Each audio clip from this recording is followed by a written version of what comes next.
सपने सच होना बाकी है, रावी की शपथ न पूरी है। जिनकी लाशों पर पग धरकर आज़ादी भारत में आई, वे अब तक खाना बदोश, गम की काली बदली छाई। कलकत्ते के फुटपाथों पर आंधी पानी जो सहते हैं, उनसे जरा पूछो 15 अगस्त के बारे में क्या कहते हैं।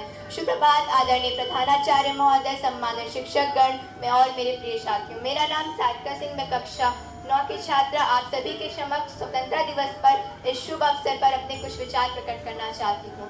आज़ादी का असली मतलब वही समझ सकता है जिसने कभी गुलामी की हो। हम सौभाग्यशाली हैं कि हमने स्वतंत्र भारत में जन्म लिया। यूँ तो आज़ादी की लौ 1857 में ही चल चुकी थी और वो 1957 में रशाद बनकर हमें आज़ादी दिलाई। भारत प्राचीन, मध्यकालीन एवं वर्तमान भारत के उदाहरणों से स्पष्ट करना चाहूंगी कि जब हम फिरंगी रोशी थे तब रंग दे बसंती की एक आवाज पर टोलों के टोलों उमड़ आते थे। लोग मर जाते थे, मिट जाते थे, फांसी पर चढ़ जाते थे, वो भी अपनी देशभक्ति साबित कर कर जाते थे।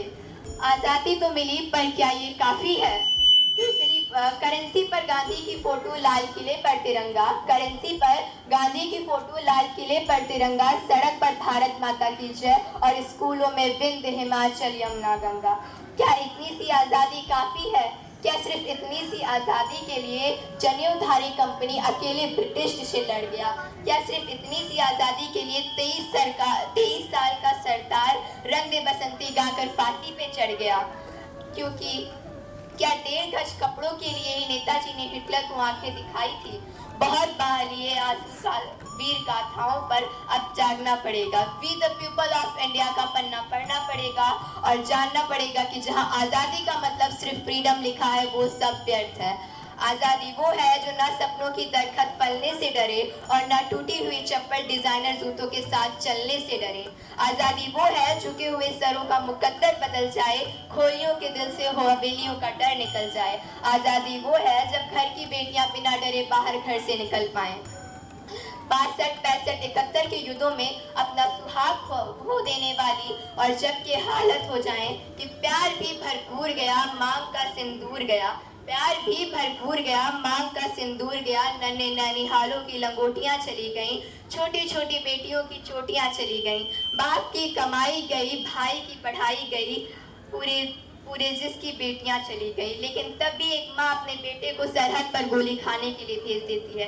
तब पूरा परिवार देशभक्ति दिखाता है। तब देश बलिदान मांगता था, तब देश लड़ जाने को कहता था, किंतु आज देश न बलिदान मांगता है न लड़ जाने को कहता है। और दान देने के इच्छुक हैं तो जीते जी रक्त दान दीजिए और मरने के बाद अंग दान करके किसी मरते हुए को जीवन दान दीजिए।